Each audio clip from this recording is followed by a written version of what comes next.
Magandang hapon po. Ako ay suki po ng EPDP. When I got the invitation to be a reactor to this very interesting and compelling subject, I accepted with alacrity because I did not understand what it means to have a project of national significance. So I wanted to explore what this really meant. I'm wearing two hats, my academic hat and my practitioner hat. My academic hat tells me to ask the following questions.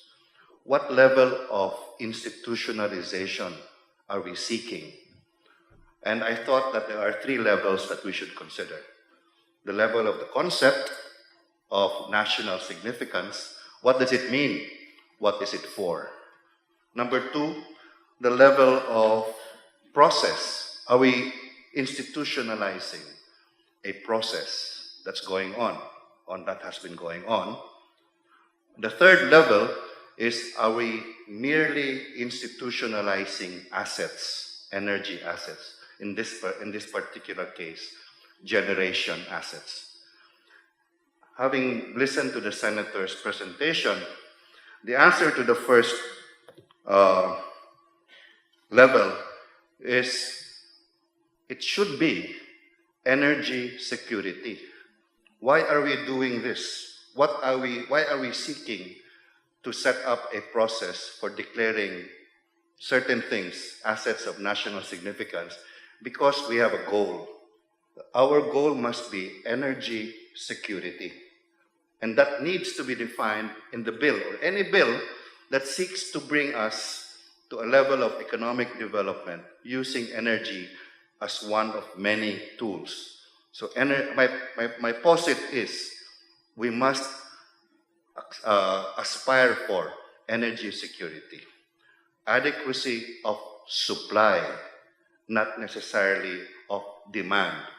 As economic students, you know, supply, demand, the obsession in the last 50 years has been to provide the cheapest electricity, regardless of the source. I disagree. Having been in the industry for nearly 40 years, and I'm aging myself, the overall or overarching goal must be adequacy of supply. The price points will take care of themselves because the demand is certainly forthcoming. There is a continuing increase in demand. To posit that we should strive for cheap electricity is a misleading objective. Okay? So, as far as concept, this is my proposition and my reaction. Second, process. Are we institutionalizing a process? Because what the process is today is it's a cooperation between the government and the private sector. The private sector was brought into the picture in 2001 through the EPIRA, the Electric Power Industry Reform Act. The EPIRA, and I must segue into EPIRA, was necessary in 2001 because of the first crisis in 1973 with the oil crisis, thus necessitating the creation first of the Energy Development Board and later of the Ministry of Energy, because theretofore there was no Ministry of Energy to guide our policymakers, our government bureaucrats in the conduct of energy development. So the Ministry of Energy was necessary. But by 1992 came the third energy crisis. Pangatlo na yan. EO 215 was necessary because we needed immediately 3,000 new megawatts. So President Ramos signed EO 215, allowing for the creation, for the establishment on an emergency basis, 3,000 new megawatts. Only 2,700 were built. The 300, I will explain later. By 1997, when the big economic crisis hit Asia and the rest of the world, NAPOCOR, the National Power Corporation, was in deep trouble. Therefore, by 1999, NAPOCOR was already technically bankrupt and therefore needed to be rescued. And the rescue operation was to be conducted by the private sector. EPIRA started to be formulated in Congress, both houses, in 1992, and it took 7 years up to 1999 before it could be transformed into a single cohesive bill in both the Senate and the House. I was part of that process. The Senators Osmeña, Serge, and John at that time invited me to join the Senate Technical Committee and later the Bicameral Committee to put together 7 bills in the Senate and 4 bills in the House into one cohesive document that will allow for a framework for the private sector to come in. Why am I explaining this? EPIRA was a rescue operation. It is not an imposition by the private sector on the government.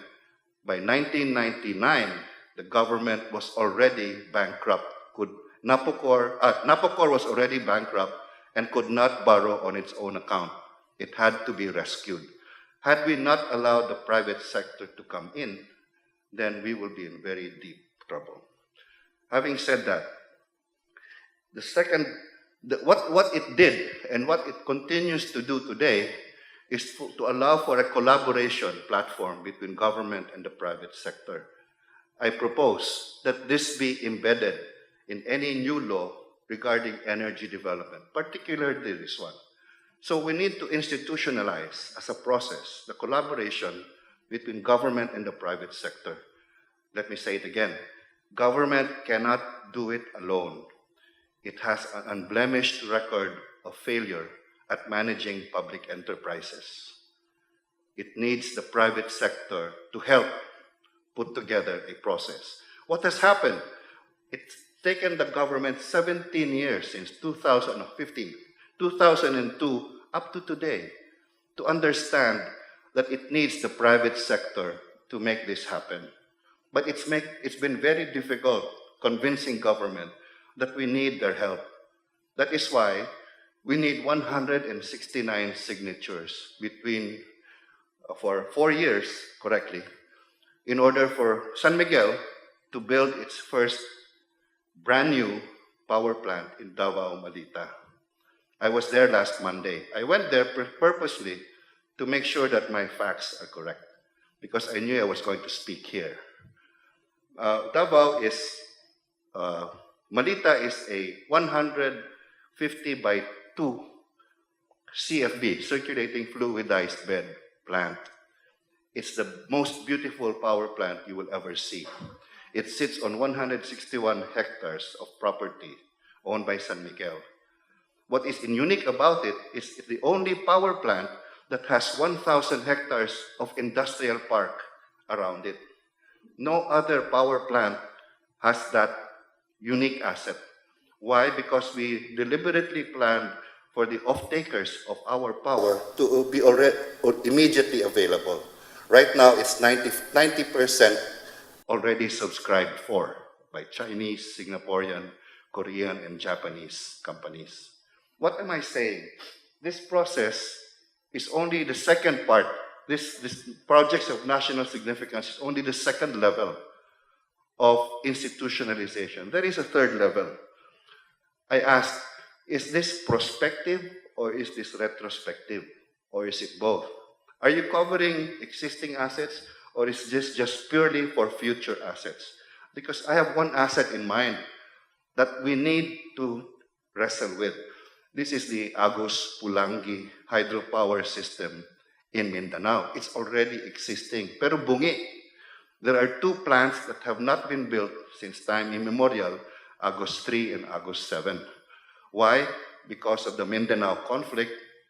2 decades ago, several NAPOCOR engineers were beheaded by the MNLF for working on Agus 3. When I was with Edison Mission Energy, we tried with Nur Miswari bringing us in to President Estrada, and Estrada said, it's yours. but we could not get it off the ground. What I'm saying is, if you go to Pulangi, the 225 basin, if you fly over it, it looks like a big donut from the sky.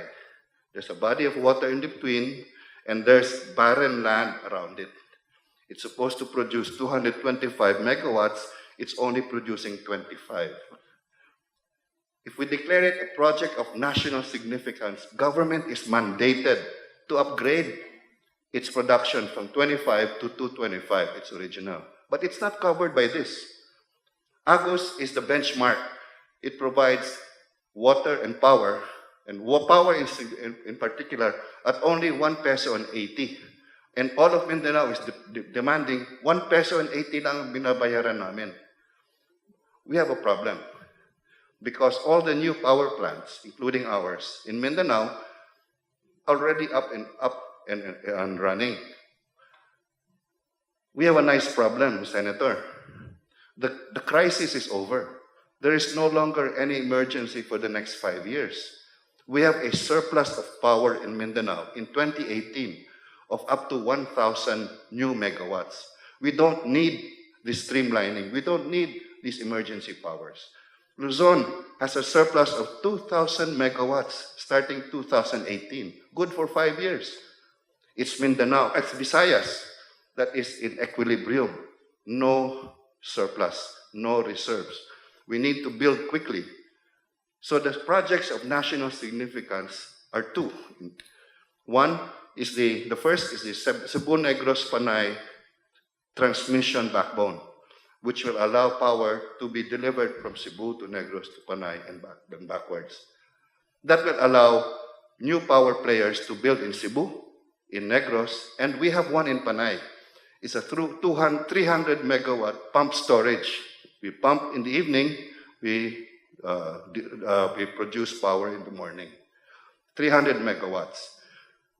We need that to be declared a project of national significance because we don't have any new power plant in the Visayas.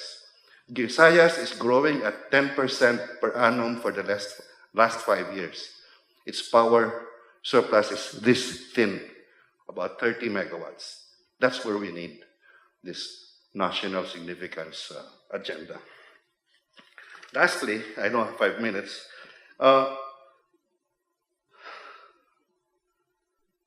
One-stop shop. We definitely need the one-stop shop. We started our Davao project in 2010, and it's only in 2017 that we're going to go into commercial operation this June. 300 megawatts. Lastly, a word on renewable energy. There's this big debate, this big discussion on what should we do. Renewable energy, we have studied that since time immemorial. And we have decided to stay away. I've said this in another forum in Ateneo. When they say that solar energy is now affordable, they're only talking about the PVCs. They're only talking about the panels. They're not talking about the other requirements for solar energy. For every 1 megawatt of solar power, you need 10 hectares of bold, cleared land. So if you have a 100 megawatt target, you need 1,000 hectares of bold, cleared property. The private sector alone cannot buy that. We need government to take over the entire renewable energy sector because 1,000 hectares for 100 megawatts is just too much. In Davao, in Malita, we are producing 300 megawatts today on 30 hectares of property. There are trade-offs. And somebody commented, not me, what will the tree huggers say? What will the animal lovers say? Yes, we save energy, we save the earth by sourcing our power from solar, but they have no trees to hug, no animals to nurture because the land is barren. That's the trade-off. That's the trade-off for sourcing our power from solar. There are many more things to say, but let me just summarize. One, we need to define the objective of declaring projects of national significance. Two, we need to institutionalize the collaboration between government and the private sector. That is ineluctable, that is forever. Number three, we need to establish what particular assets are we willing to institutionalize and declare as projects of national significance. Thank you, sir.